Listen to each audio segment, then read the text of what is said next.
ya bobo na wie na baabi a wo bia no ye ba na ye de ababe sommo sa otie nka osunyane ne mpotemu a aha e Sompa 98.9 FM say o obuno Isaiah Tachiman say enkransa say kentampo asoso e Sompa 90.7 FM and as our santimantem ne mpotemu nyina asoso e Sompa 93.1 FM abusua and some doors so wie na poso enie abusua for Sompa FM in some for dimberum na no wasi exams no a enkoda ne kotwe ye no a enso hwe na ba bonte ne say akwa atwuma mentwe mampani ne da John Dramani mama kire se enkoda no wie omu ni apo bebrebe no a ye de mo na mo matwa ne bum saa MPP amanyuko no so ejina baabi se da be enkoda na apomode ama na broso ene wae kempenemfo akasa ye bewram ne ye de ho nkomo awie yi 2024 ne yatete kire se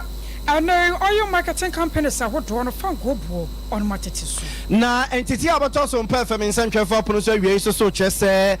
technical universities ahodo e wo mayim no city administrators o mo ye adwuma ho no no entity ayetete ne se o mo e strike e hihye so nyankopon ya dom a adwada ye kwakọ remedi asem na asie ye bekọ ye ne o makọ akodi nkomo afo sia ye bia abato mpa so panyipa bia yi ni chi ya wa hwaso be premature dwa akonya ho lawyer Eric Owusu Mensa eno na chita forecast na ebe boso nipa bi no akwa sasa no tinyade a ombeti ase abza for ye rafi from asofo no gusu e hye nkom e hye omino enkran sese ne yesitie bia no afi 2024 ya yewramu yi insira ene papa wom na ye hye sapomu nsuo ye nsinkete se ye be adwumade akwa fasa insira no awo sofo bi so akasa wase afi ya yewramu yem ye ne na opa na amanyofo afasika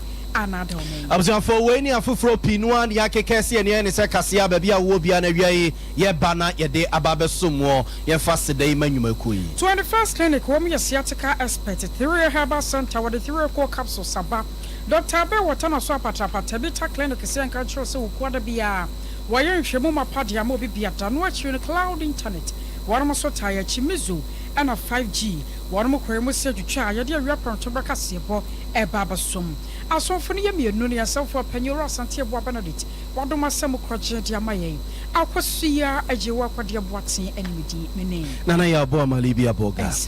abzafo ye hyase de free Ghana ngomasu ahonsensem na eyemonu sam se ye mane anuanom nkuma no kotro eye wase exams yeja omo kotro mansunsanso na babonte ye se afi enkoda ne twetwitwa ye nya asem keto a kese emufa dodo no a afi so ntimi nko university a teacher training college de obetima kobi so ntima nko no so a nursing training college obetima kobi kese entwa so school ne de enkama akote se ye mane anuanom nkuma no a afi atwa mo kotro wase exams no dodo na betimi akomanim na busuafo twa omutwa ye no na ehon nkomo hyase se epiepie ba emra mampede da John Dramani mama kobo so no de wakwakowe petete krem na so akwakototo form se afi wase exams na nkoda no etwitwa no bum bum sa no eye aponi nwiemu a eye na ekoso a omoma kwan ema na ekoso pinu a na nam so man nkoda ne tibi twitwa nso we ne sa nam so ma Vice President Dr. Alhaji Mahmoud Bawumia beyi na no ekeka bi de kire ne se ye nuanom nkete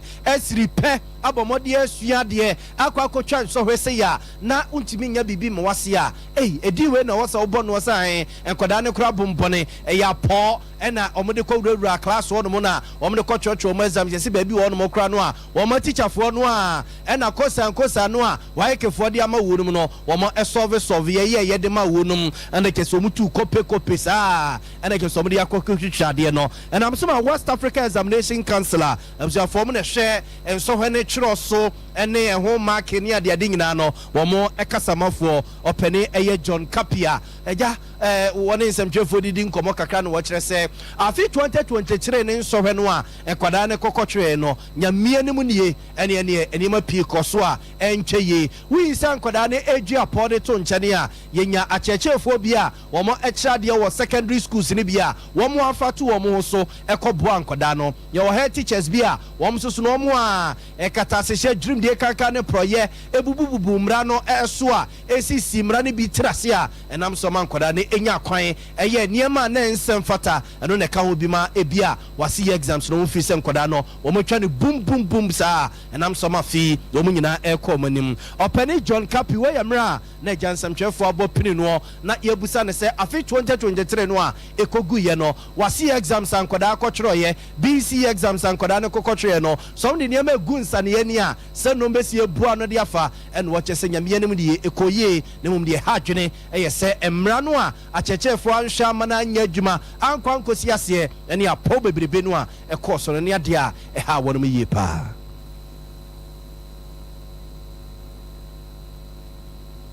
This, however, sad to note that some of the schools have devised grand schemes for cheating at their examination centers. Information reaching us indicates that some of the schools charged their candidates varying sums of money ranging between 500 and 1,000 Ghana cedis each to enable them get assistance during the examination. This practice has given those candidates a certain sense of entitlement and they want to be allowed to have their way.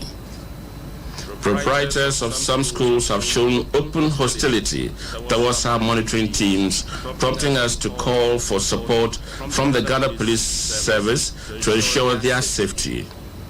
Some persons have been arrested for attempting to bribe our personnel to make them look the other way so that the cheating could go on.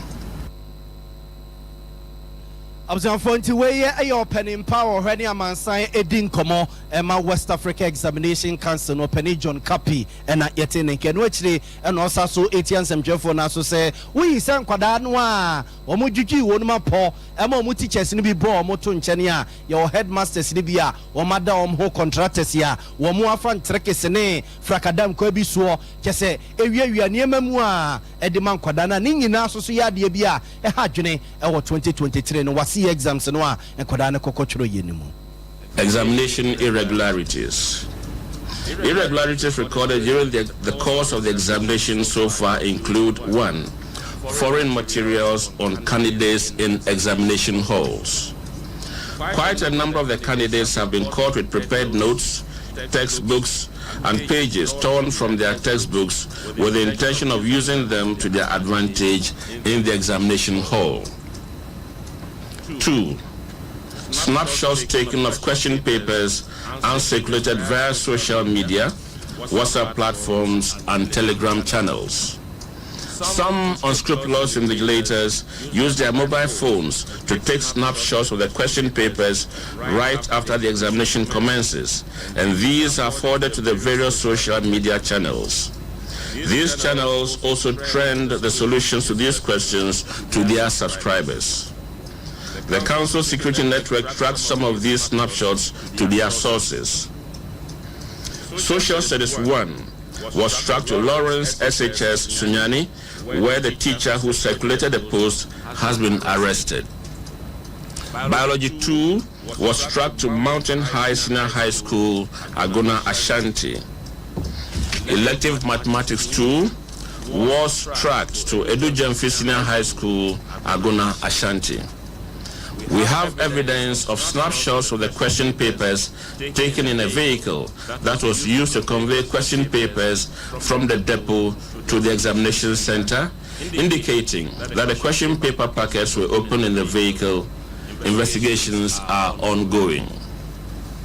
Smuggling of mobile phones and other electronic gadgets into the examination hall.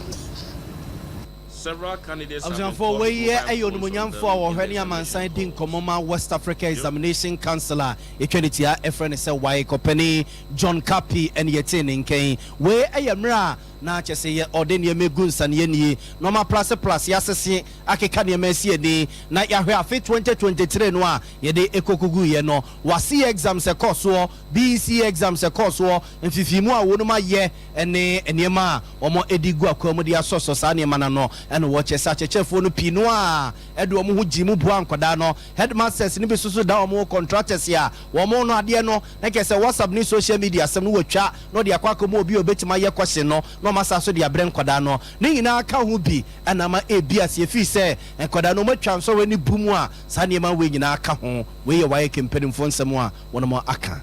Aya sha fia senche bia na so so ya cheche se wa ya marketing companies ahodo a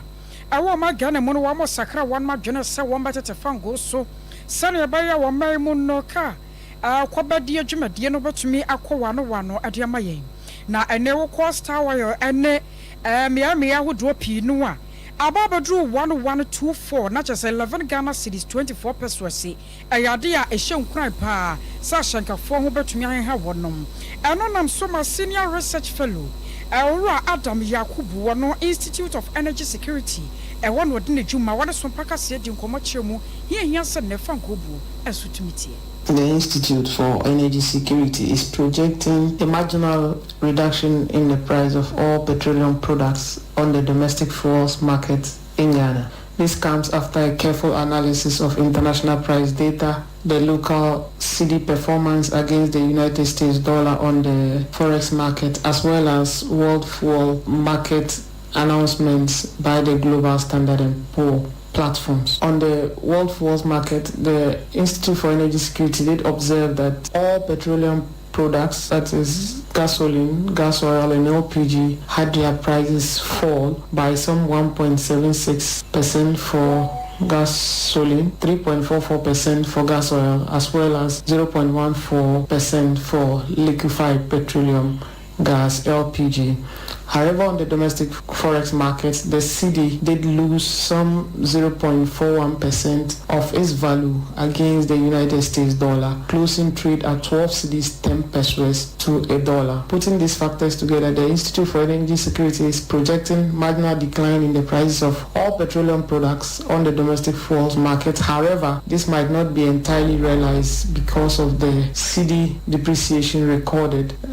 over the last 2 weeks, ending the year 2023. I was only attending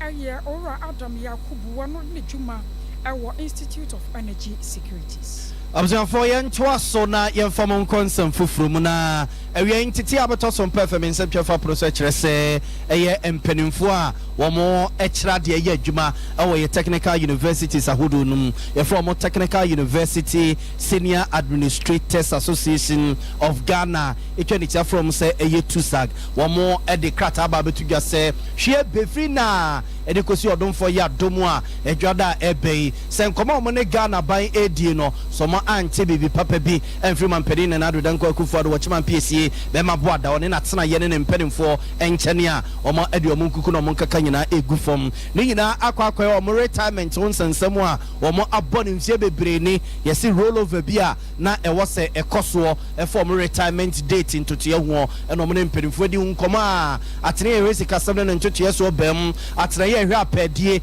e ne adwuma ye ho sansam bam e ma atene ye so a ehwe eye chesesi kasam ne ngomasu ho sansam wono nyina ebam a na asasam na emaka eno no maye ne se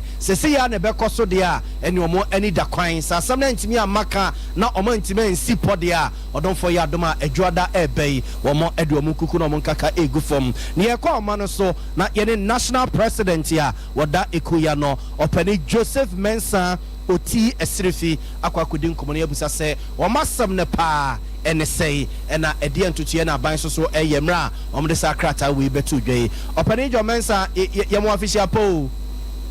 afin committee afin se ni etiase afi ja ye bende Joseph Mensah nka mese Saudi no na so fa chamia na obi bebusa se mosam ne pa ene say ye de atese mo se I am retirement date roll over bia na e was a koswa mu fi se enkoso e na ma mutu sa na mo we nyankopon ya dom a next week Monday sa netie ma men chewa chief na me mam sa mo ma habiu oba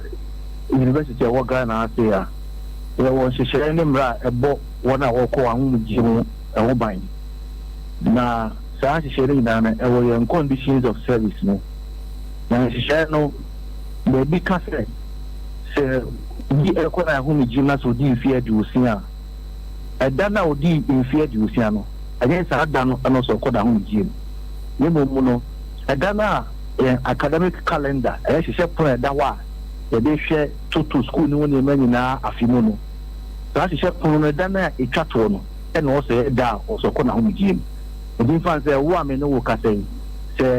awoda December 17 na say udi fear do sia hello Joseph Mensah me to nka aha na say udi fear do sia December 17 and on check December 17 na wodi fear do sia no sada na no so kwa unjim it can say academic calendar na fans say KNUST University no say on the 24th of January in 2024. I also call Ahumijim on 24th of January 2024, but not on the 17th of December 2023. And to share that all public universities at the Juma, KNUST, UCC, University of Education, Legon, will be at the Juma. Over technical universities, yeah, Makuma Kuidu, one at the Juma, Tamale at the Juma, Boga at the Juma. Kumasi webi amwe edi ye juma takwade edi ye juma ho edi ye juma nanso enai na aka no omo fanye juma kepos enfanye juma kufodia enfanye juma enkan enfanye juma ena sunyane so omo fanye juma ya cho nta tede akoma ye vice chancellors be mfie mi ensani da bia cho de ko omo fra me akodi won komoda ibo ahia mu na Ghana Special Education Commission for abetinemu as mediators nanso no school na mo bom je mo fanya juma enti National Executive Committee afi etwa mo na bi mi share say no yen means now emma your members are said omo chair dues e dey mayen say en fan komo mo no wo mo enti ko omo mo je nkutukuru sa iboni be ka say premature retirement enti no ka tare dey buy no na just me ttt say ye share yen vice chancellors no say ka share en share down the da no omo fanya juma enye adefofo aye prefi aban ho ana prefi empenifo je na down the da no I say also rolling over retirement for members omo fanya juma omo fanya juma ifi juada ebe ye nko juma I say ttt na openi Joseph Mensah ye bebusa say free mra mo de krata yi ba bonten a ebeto dwano mate ya ban ka abamu mpedimfo mate wo mo nka say bia mo efrem ana no kwasem ni say let me buy me like the show na no ahumachina no pen na no manya course from the Ministry of Education Nura manya for education me kasama for the na me musifo Professor Yayira or more afreme Minoka say the Director General for Ghana Education Commission also after the chair of the Vice Chancellors of Ghana also after and some other vice chancellors of the technical advisors after wanting to get a resolution to the matter. And you need details for actually say that what there be and upon on the day meeting and one kind. Vice chancellor also Abraham Obase ya what now also we are doing only be about for contemporary Zoom meeting we are doing and I feel so Cape Coast Technical University Kofa by and for also say Namia Ma if you are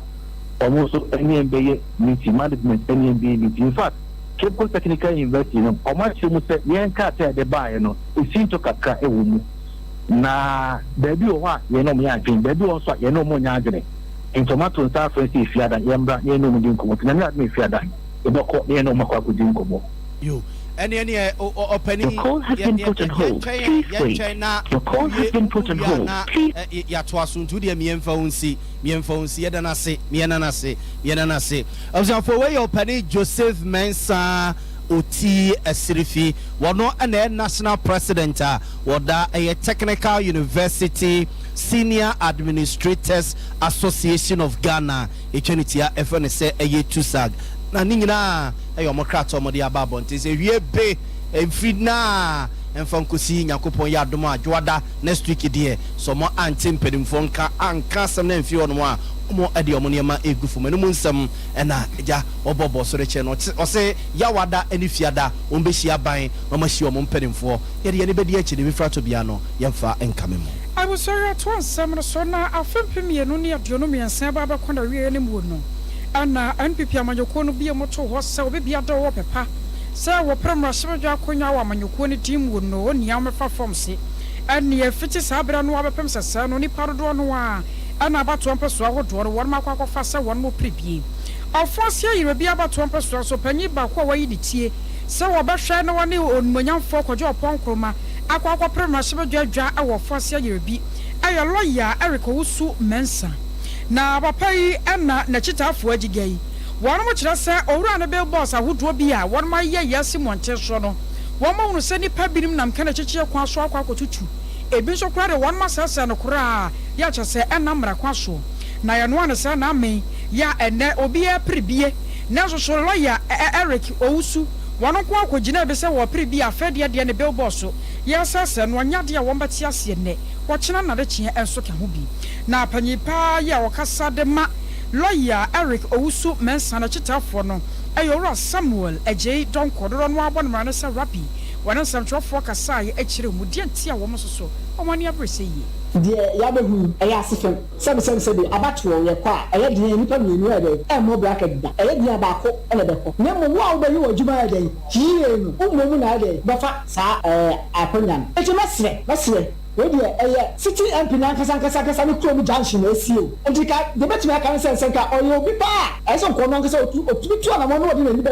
asem na esi na ya pa se party ba kuma ni ye kun toka na bibi se akwakoso mponye ntoka election na ye ko e de ba ku ebedi ndi esi asem na esi na se ba ku no obedi kunu na ko ye wo ya bet ne de no na wo obedi kunu na sa wo ba na ye mebu na so se kasa sa de en ncha wo chi na ni sa de a obi obedi kunu be ku na chi a yeslamu party no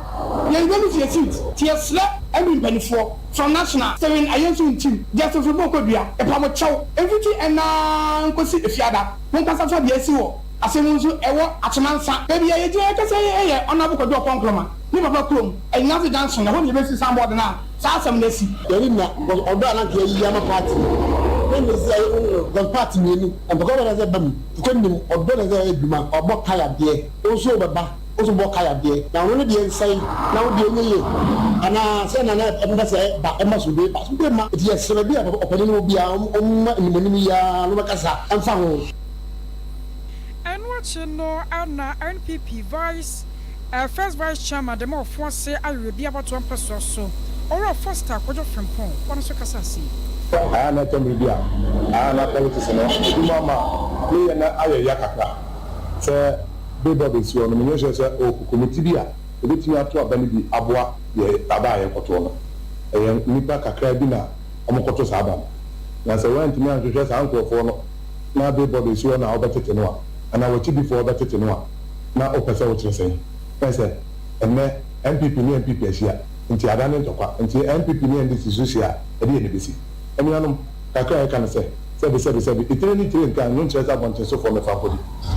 nti enipa omo ye saa de no omo anya ade so ba ko achi difo na ye saa ontu omo fo kakra na sabi we ye disika na ye ono ye bibi na nka be ne ya nti wo futuo bi a ontu saa nkofo no na ade esiwe utime tete no no anya sam na me se prison nyina wo betimi akogire nti so omo betu omo hofo a enemo we mo anfa nka ho omo ensem bi omo beka kire omo akoto aba no a omo nka nkire wo no munya se bibi se etiwa na ordinance na okofa de na okobra na edi sika ye no na ono so etete no asubi da omo so nti omo fo enwachi no ana lawyer Eric Owusu Mensa na chitafo a wo so buofo e wo so kasaye sei no mukan nti se obi nso de besi baabi a yensa na no e di break date no beba enti ya pese ka kire national chairman ene secretary ne ntim nyina se omo fo mo na nsi fom na adia esi wo anyina se dansen no omo nka ho asem efi se emfa abepa emre party no si betu ya break date ngwade we ya we ya na wonsu so gonipa bre oboka ose ni sika ene wo de be ya sa de we nso anto aba sa de esi wento aba obia ya na dwene wie so obeto aba kode ope enti se wo fa we se means bi se ye be say na ade a it means say o pese wo say party no na sundua e wo party no pese wo break no enti ye ka kire national no region empenifo se de asi wo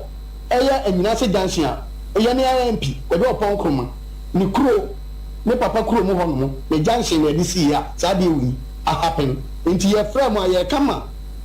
national any party nyina te say de asi wo kodo opon kroma ne papa kuro junction a o ma say lawyer Eric Owusu Mensa the billboard o ba say no eno no nti ne frame sa mo bra na umeteki nti ama madu na ni abre I was away a chitafo bi a one more time lawyer Eric Owusu Mensa chi wo for say be about 1 person so and yet says I want to hear some community. I was afraid the move free or soon go and pipi amanyuko na tena yene or more primaries yeah basu imun samna yeah the more aqua 31st one night crossover ne jump over ne run over ne walk over ne vanish over ne afafrantoba mu nyina ne ade I was afraid for mon konsemo a d4 no ne asofo na e katre yen e wo afimu Pastor Alex Edujemfi e asofo pania woda eye Living Waters Assemblies of God ano ewo eye top high na odi atoga se afi afia se Christopher ye kentene ye ho na Ghana ma de hye ye sinkete se ye beye adwumaden a afene ne pa bebre wom akwantuo wom adwuma pa wom sika wom ahonya wom asumdwie apomdene ne akwantuo aware bibia wom ne mum se wan kentene ho a unhu se ne afi no ebesi akọ ede amawo osofo panin nsemo a wode eto so mpa fam nsɛmtwɛfo anim kakrani yes afofo from 2024 yɛnyina yɛ ni sɛ afia yɛwura mu ni afia yɛto aba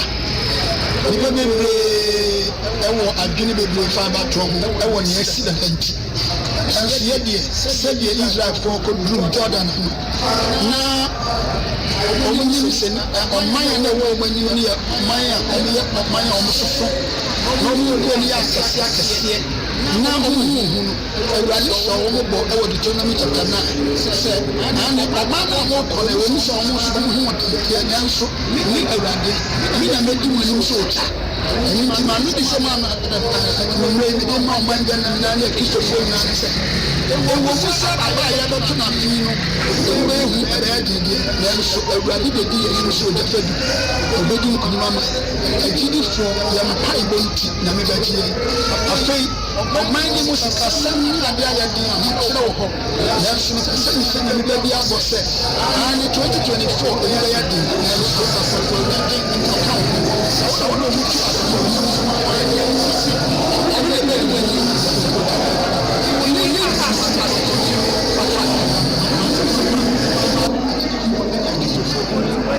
Sofo Penny Alex Edujemfi and yetene canon ya Sofo Penny the Living Waters Assemblies of God are no take ya topa assembly ye ken ye free on man ye TC Family Chapel International Jesus so Sofo Penny Bishop Dr. Victor say one so any Ghana ma de share kasai e ne say abanya na famu de na ye so ade hye no a ye wo man ni mo ye so ye nya famu de na ban e ye na famu de de ne ma toto na kwan so amasika sema gine ya Ghana ma de hye so ye mfa dwumaden nguram onim sa fi e ya fia inhyira pi ne pa wo mu a Ghana ma de hye isikasem ye dwuma be yi Yes, Ghana for you don't pay so dear. And yet, political parties and as an individual people. Now, about between one where the option candidate or standing for parliamentary. And as Nana Bravo, your community. That doesn't mean the candidates are standing up. But what the greatest potential for more minor no atwama. So maybe the honor and massam. Na masoremba de or some tears yes nyametias. In contrast, yes to your wura and nam sad into when you as well. And to Ghana Pontias yes you need a so yes. They say Maya bear 71%. The prophecy said Christopher dia. Yes, I'm a near yes to nearby. And for Christ. And you may be as a time of 2024 was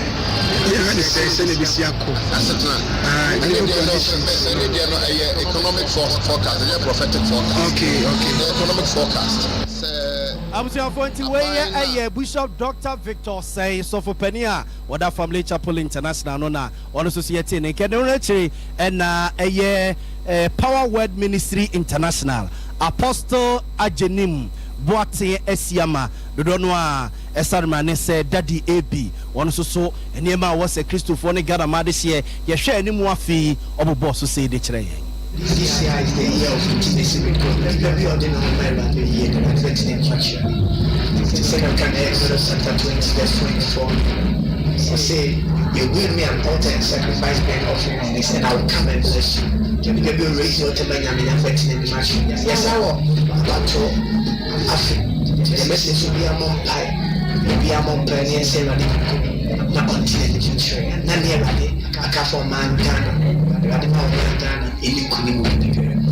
The market rent and know how the answer, I don't enough.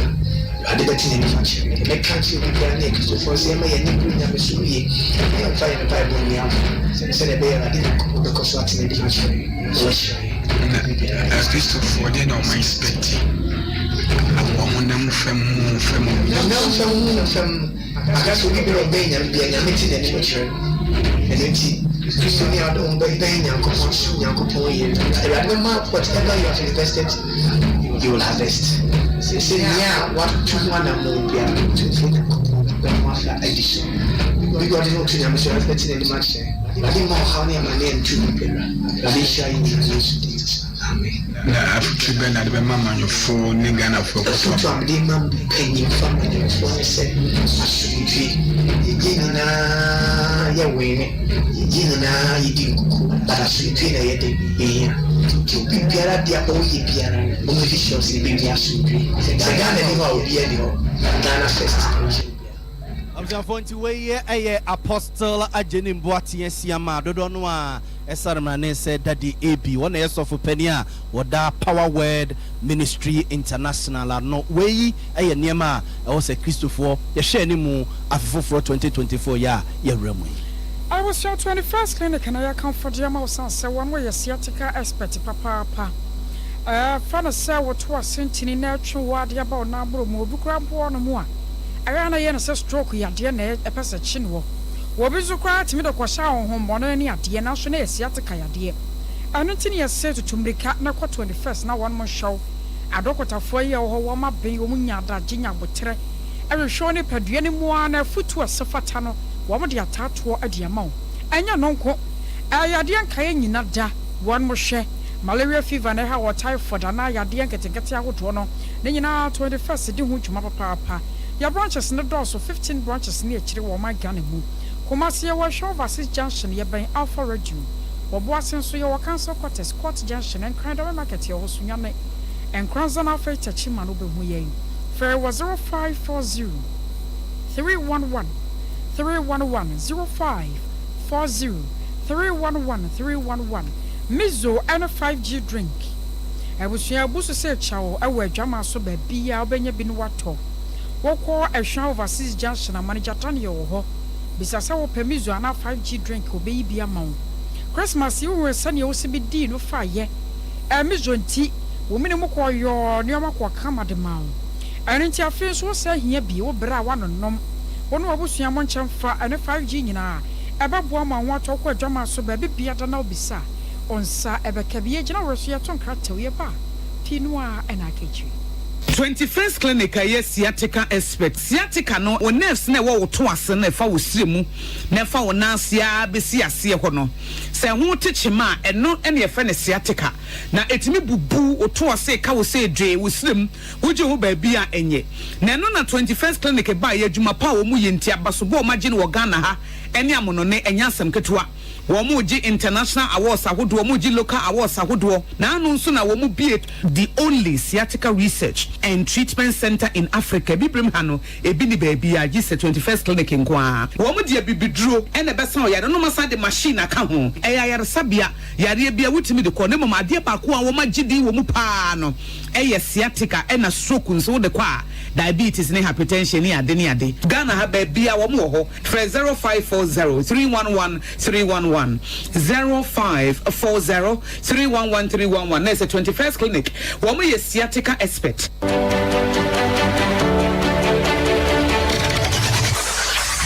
Introducing Mixer 5G Sparkling Drink, a whole new refreshment in a can. Mixer 5G is a tasty non-alcoholic drink. It is a perfect companion for all your events, including parties, weddings, and funerals. It is made with green tea, ginseng, guarana, grapes, and grapefruit. Get refreshed with Mixer 5G Sparkling Drink. For bulk purchases, contact 0246 270 221. This advert is FDA approved.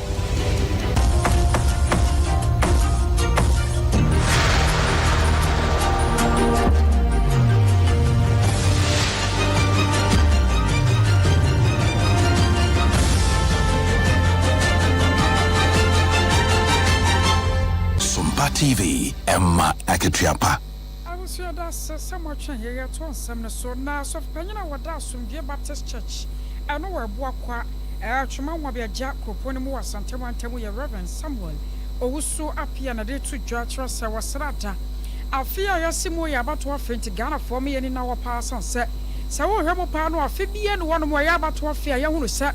Man Penina Baba Pracunya, and a simple Nipa Baba Prema Soja Cunya Ninia, and an Ebushi be Dimuaya watching to. I was a new Mama Ganamu, Amia one second. Was a son your money in Amquamra, you Ghana for Yana Yana man of 40 years. And after 2024 now, yes, Simuno. There was a me any other pass as some was a man at town food so Sunday by ya. I'm on your phone of first Kaba, whom you know me and Sepi, and my dad, my yachini. I see in Ajitum, nay, the share Kumania dreams, and Yamin the Sihine, any Yamin to him. Enti Yana, any Yamiachia Fair Huntu Yamiso. The most important thing is a Danudra, go cast your vote peacefully. Yamina will see him on one by his own ways, near a person who bet to a memono so Krumham. Yamina by politicians, there's any Yana, they want to find their way through, but I know the Nuka. See the hotuso. In a service in Prediasa, some politician Sabio Ogeni all that he want to gain. Every mission bottom. And the idea responsibility as people of God and people of the nation is say we go cast our vote. And Yamina will see him no to him no other fanakwan. Jesus said a radin yankupon the inshaka save 2 years so. But notwithstanding, God is going to bless the people that will be standing and be dedicated to the Lord. Say dedication and memoir and answer said to watch any edumason and memoir Yami Onyana de God is a God of principle. Na Yami say or a God of principle, you know. Say you give you a near take it. It is 2024 a year may encourage each and every one biara why ye not going to say odi Kristo Yesu achi na yetimi e de ho atu nyame su ye ne aso nyame ye. You know, so might have been so cast 2024 years same way. And you're my one more kind of senior me, na senior is young senior a boakwa ayeno isan a kwana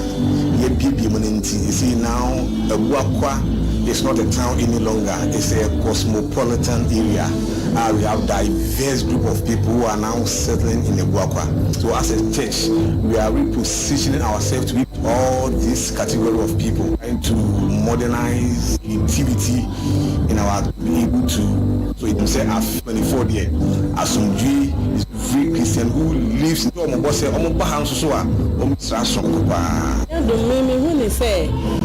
gradually we are going because the expectation for 2024 is the expansion of the church and then the construction too. It has affected us into a relocated so the expectation they are very, very, very high and we are almost there. With or without the government support, we are even almost there. So we hope that actual members they say 2024 any enkambom any mpunto ni ahokeka emfa more me for this election besa election year na obia emu obia obetimi aboyin. I was your way I near course 31st no I was some Baptist Church and no I wore a Santa Mantemo Ebuakwa. For year twice you go so ye papa no masofo ne afi 2024 ya ye remu no ene ma hodo atwede amponyan krompon ba se ya do mohata mununkumachi wada na de bie so e de akire wunum na Reverend Dr. Lawrence Tete so ye sofo pania wada World Miracle Outreach Church ya no de atuga se IGP Dr. George Akufu Dampare na nkrata bia wodi ka de babon temra na ye boabo ye ho akọ ye Christmas nim ene ne 31st or night no so waka kira IGP se ene untimi nka obi akasaboa emfa enhye ne yam ntimi enkeka amanfo anu ntum se yese 31st or night ne duo no mo a asofo hye nkom edi hu to amanfo so enu nti no okwa asofo anu atum wose no kroman na yetim no emra ye adwuma sa mra kro no asoso ena ama ho kwan se yese obibi freedom of expression ne freedom of speech ne ho mpemprawade sa nneoma ne nyina ye emra no a ena edema asofo no ene Ghana ne bia ne koba se Ghana ne no no se bia bibi koso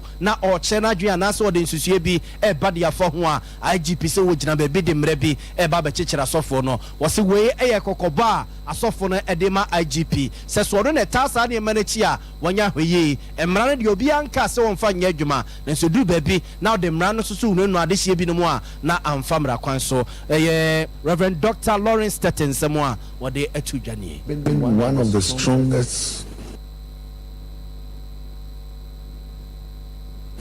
advocates against those doom prophecies. I don't see the wisdom of someone to stand and say somebody's going to die. But prophecy in the Bible is a very important thing, and we should not hold and guide and police prophecies. A nation without a prophetic direction is doomed. And the many great men and women of God that God has given to this nation, God will definitely speak to them. But we shouldn't lose sight of that. The fact that we have few bad knots doesn't mean that we should send a blanket statement to all of them. There can be a prophetic word from the Methodist Church. There can be a prophetic word from the Anglican Church. There can be a prophetic word from the Apostolic Church. There can be a prophetic word from the Pentecostal Church. In fact, most of them in government today are products, and some of the police people are products of prophecies. And so we should be very careful not to mishandle it. And of course, most of the leadership, including the IGP himself, is a Christian. So we shouldn't ridicule the church. I believe that we should come to that place where we should call the individuals and speak to them, or you don't agree with me. And that's to send a better message. I've never been in favor of that blanket statement to the church. The church must be respected. And the church cannot be. For way a Reverend Dr. Lawrence Stetton Yetin in Keone of Opinion or the World Miracle Outreach Church. Na ano da ya shafi asia no. Na kedem si shafi frobia say no bia dwene sensa kraiba be yani so. Na yotimi atompon awe nneoma hodo mu na so so kwa atwema agogo. Ene twade a hode ne nkyesa. Menteme wase bi sore ya nro papa anam so ama kasa hodo nkrofo adan suku nneoma ne nyina da won masesen. Adekode apotia nam so ma sa menteme wase ne ba yare embase ya baje aka ya kwa ma no so. Yani assembly member ya watch the electoral area. One manya for Augustine was say kwa kodi nkomo. One boy ya wo shapo. African commentary in peace. Na enu member ko de. Nyago pandom. Asadan kanya me. Ade na ba ya. E wo manfo won mo ba twade yi na kenim say ja 1 January de kworo de. Anka sakaya ba. Yo, mini aba na mini kan chia Sompa hwefo ne watiefo. Na ni nyina ne sɛ twɛdeɛ ne agodie inim sɛ yɛ anuanom nanso asɛ mmeranteɛ no bi ɛyɛ de mmara ahyehyɛ mu nsɛm san sɛ adeɛ nti a meka no saa ne sɛ mmeranteɛ no bi ataatae kuroa yɛwɔ technical school hɔ mmeranteɛ tumi firi ebi mu tumi firi agogo ne ma bɛyɛ ataake nkwadaa no wɔ school hɔ ɛne ade ɛno nam so ma kuro no ɛyɛ nhyɛeɛ epe mmeranteɛ bi sɛ mbɛboa a yɛfrɛ no community work law anaasɛ volunteers yɛ a ɔmbɛtumi aboa kuro school no bambɔ kakra de ama yi ɛne nanso a 24 yɛ obiara nim sɛ afe aso obiara ɛredwene ne ho na wagye n'ani kakra ɔmofiri atwoma agogo saa mmeranteɛ bi menka sɛ mmeranteɛ ɔmɔ atwoma agogo nyinaa but mmeranteɛ bi a ɔmɔ mpa asomtwi efi atwoma agogo abɛgye wɔn ani kakra wɔ twɛdeɛ ɛna mentene ho ase bi ba wɔn ne mmeranteɛ no bi ntɛm ɛma ɛno koraa mu twɛ bi mu akyi sekan wɔ videos ne nyinaa metumi de ama mo mu twɛ bi mu akyi sekan ebi mu aforo ho sɛ braid o sɛ apaso o sɛ sekan o etwitwa bi mu ɛno ɛna ɔmo wie yia no mo ɔmo ɛkɔ ma kuro mu no technical school no wɔ kwan no ho pɛɛ ɔmo bɛwura school hɔ ɛna ɛsɛ me no kasa school no air condition ɛbɔ administration block ɔmo asɛɛ no ɔmo wura catering department louver glass ɛwɔ nyinaa ɔmo abobɔ ne nyinaa school no signboard ɔmo yɛɛyɛ a ɛnkyɛ ɛna ebusu mmienu koraa no ɔmo de sɛ sekan o sɛ blade o sɛ apaso ɔmo de atete ne nyinaa street light ɛwɔ school no mu ɔmo atoto boba ɛde abobɔ mu apaapae ne nyinaa empo dua esini be bia nka wo ma school na dua wo ma twetwe bia ku form omo wie no mo sa bowura boys dormitory enkwa na bi bags and no mucha box omatentam e de ko mabuani atentam de ko eno ne 24 no anema omo yeye nti police e ba ye no na ese omuko ya de tie police commander wo fuase e beto aso se omo hwie ayemhwemu e ma nema asese nyina no omo be fa ho mfonyini e de ko eno ena na awon so 31st a obia nim se ye obia kwa asore na sabi akwesire nyame e wo bon fa kire sa afi wi enya afi pamfama yen na nema anko ye nyame mo aye no emna nche ni bia wa ago no se omo de mu se ya wa aginkwa hu se afi akona wi ye omo sa aboa omo ho na no kwa de nya se mo ba se mo baji omani omo boa omo ho ko pe nipa bi ka ho ye mna nche ni mi susu kwa se onkofa ebi mu furu ebu akwanzo eka omo ho so mo ba no obi akuta local manufacturer gun any long cutlass ya ye friend langai bi enti nipa ne bia omo no efie wo ekwan no pe ne die yo mo ti ye efie on say omo kata mo sha sense ne ma enti bob se wo kromo about best 15 street light die ma oboni nyina se bia sumba bakru die omo atumi anyambia no wo mo so wo ha pa ne sai mo de won mo kana kimi aba tete bia yenya wo mo bi na betima kire ha kra omo de ebe ye stade no e wo kru mu omo ya so a class amanfo class entering ye me rudu chede ohima se tu if anything trouble mu no omo ye inti yense omo ye slab ni ade bi wo kwa no mo nye slab to go kwa ontumi mfa ne ka ankofi and the cars is ekwan no set taxi ni private cars ben mo twede omo bobo ehwe wo ka ne mu nyina o ma mo ye pat mo ti bi se bia aposifo aso nipa bi mu emu anajo bre no emra police commander wa ha eti ye o friend ni no mo abu akwa no ema omo so ekepia abonefo no na police for na ba na bokwa for ntiti ka no na nipa mienu tima na twede mrante nsu se omo mba ye bonefo stem no sa ankrofo mienu ka ho na mrante no for se police for ni nyum ma wo mu na ye betinsi but police for no bien wa obetche say was a brand and demration in sen to the bambofon so ya dia omudo musa akoye na nti ma manya sesi a ne se na police phone so say omudo yomu a omuso fi say omudi ma emnanti ni bia say no ento munya omu na jo 430 no menti yen say no omunia police phone sem na omuno so ye victim but not the menti ko wura mu enko rest am pass sa police eja woman na say omoda so police kokum na mo yenye din bia ahayam framem yentime mfan twitwa esa ayemwa police ko no ameka say ya na ya for final so no regional commander anka sa etutu na mo ba twede esa akokoko he hawa ho emma wone nem na ante me no ka say no kuro mi no mfimfini omo esi barrier umode me say obonofo bia ensa medin samanu kunmi nuntem honorable yan how pi oh enti for de akire ma ye chichiru ni police station wona ye hwe se so do ye tumi akire bi se na be ya so twen ne betumi akọ no wa kire bi nipa bi no afa mara nsa worum se why me da timi ni aba so da see abusuani no no ka sa ye yi ayo twede electoral area assembly member wo ho no mo nya for Augustine Osei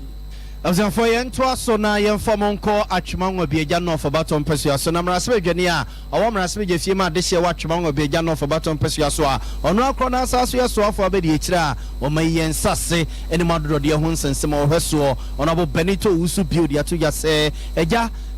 ni oso ye bia samrasebe dwane ene oso afo abedi ekidi pagya ne mensiri no e manager na so wo impuntum no wo muguso o mo ye ne kakra o se eba enwomasuamu a wo ma ye bi pa eba na kwan ye wo so mo de koni nkrase egu so ne ade a eno so mo de fa no a ama contractor so gina so yes adwuma eba na pomudene mrante ne maba waso so adwuma ye ho nsensem a otu ho na mompi no de sansem tudwa wabra ne maame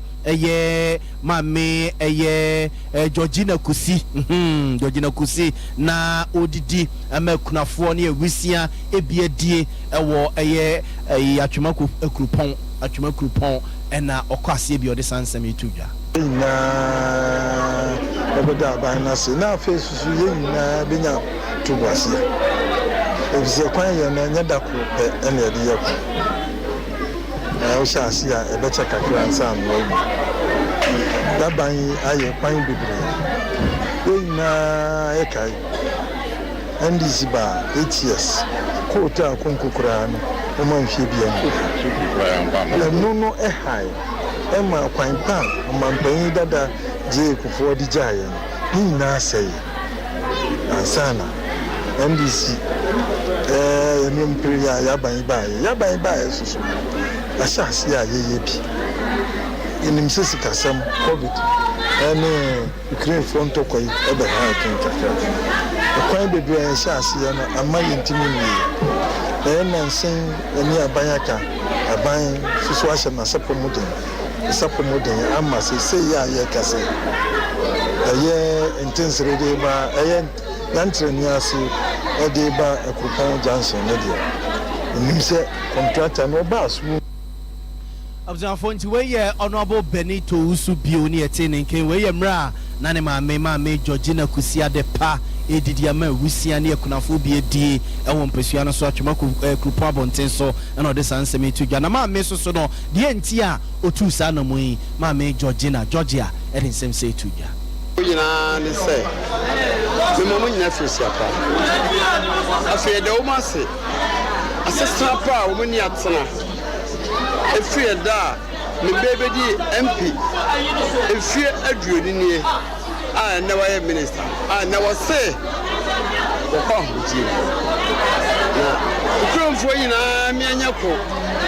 ni ansum MPP abai no ko ne abai a yesuma obi ya mfaso yese na atosi ona mo na atosi wo se me yentima wa ha sikazo 10,000 infamma for in I MPP for more the no say be ka bobu edi MPP akokukuru abusia fonti entuma ene pofa ne poa wode ma kunafo ne ewusia ewon pesua no so ne se woni nsese ye ka kire wo maame Georgina Kusi Council of State member na omo tiri ye entuma yi wo monsa ka bie so no e de nsem sei eto nsem twefo ani Day, Baba, adoye de amaye, Manis Kenyinada. I'm an acquaintance. I mean, I did not come to be a Brumman. Say, and the way I did say, Amaye. If you are tired, and to Manis Kenyina, they are coming, and near Gianne, and Sadia Pebia, that you Pebia and Sanka. Or many in check. What as a process. Na afibia onye bi mai Sompa nyamishran fisa sabra no nyade aburu ya mekurafo ini aba fisa sabra na ho de wo ho ne mo fase be yitu se de mbaburu ani akokurafo ani se nyami won shirano na enura afida sene no ye tinkom wasa ye fofo ye chensa akora ama chano ekwa ye hu bida na dia waye no shano pa de nyame da nas Abuzia fonti ya maame Georgia ena ekunafo ne ewusia wodi bie wo mo ehyehyia ne sano we yemra na eye adehia watwema nwe biagya no for batom pesua so ekunafo ewu mu afeso ye wo ye se ne agya wo msoso no wode sede kakra ehye wo mo emfunu Ghana Revenue Authority one mashasi to na mo meka se nipa ba sempema duoson ya one motia mama ba se duanan so kwafo mama so Ghana fonko a ana ne one mutu omo so sa kire se one account enche kura mpo won behwe se won betumire tabo ne ade atoto so ne nyina no yesa safo no Ghana Revenue Authority kire se one ma hwemu awunu se won ntua to ekoba na sa no a na ekotia wo man no papa panam so nti ɛwɔ sɛ wo pusu mu ɛde kyerɛ wonom na Reverend Doctor Ewusu Amua wana nsɛmtwɛfo kasai dentia anamutui onmutu that 2 years ago or 3 years ago, there was no visibility about residents in Ghana and their income and account operations outside Ghana. There was no visibility 2 years ago. This year, as I speak, we have data of 70,000 accounts outside Ghana coming from 45 countries, and that is the first one we have received. The next one we are expecting, which will come early January, is coming from 80 countries. And for the 40 countries, the total value of the 70,000 accounts of Ghanaian residents outside is $2.8 billion. And when we started working on it in terms of looking at the potential tax, because it doesn't necessarily mean that when you have an account, but because we have to engage you and find out what's the source of the money and things like that, and then we'll be able to establish whether tax has been paid already or tax has not been paid already. And in 2 months, when we started, we've already, I want to say, raised that limit that we have collected. We have raised the tax liability of about 1.6 billion Ghana dollars. I'm saying that the amounts, the balances that we receive is 2.8 billion. The tax we have raised in 3 months for only 400 out of the 70,000 accounts is 1.6 billion Ghana cedis. I mean, this is assessments raised, and I say again, let me be very clear that when I say assessment raised, it doesn't mean that we have collected. I was your Ghana Revenue Authority. When you party your turn and can no Reverend Doctor Ewusu Amua. I was for you way so an area and somewhere. Ye boaboa no de beso mo fish ya pakasie for yem for munsia na yen sorry ema sompan komo emetwa so ewo ahase wie kuku na chinchin fidie ne de maye ya grace na de ko tv no so amanfo ani maye che se sede ne fe o makodi broja no modi mudi awie ache se akamo so atu mani so cause you say afi nyina free say ya papa mu 24th so we see hey na mani hye so the nim so ato so kama trum akontanya me hira wa ya de na e de make up wa mo de se make up yo mo de se make up no a e ya asante ebo a Benedict so e de sa senum ma ya koso ya somoa na nabozi ebusi ene keka ne no bibia de sie ne ma yen ena brana na ya so na ja chinchim kunsu no fatoa for we wura ha for we sha for we tua ne nyina wo ye ede ma yen midin ede na ya obo amali bia boga wie me ne akosia eje wakode buati wo medi ho ya pa o ne memre musa wo mfa wo a enye tabita clinic ena wokɔ be de heba de mi nkɔ mu ya kwa bre be kwa wo hu hwe ejadu nya abotre na tabita de omo da soronko nti masikyire ya de obetimi ahwɛ me mema sem so kɔ fam o me dwonso so a me te yaw na sɛ ne machi kasa tutume na me nan so ayi titiriti ebetimi aye sunsumu ya de o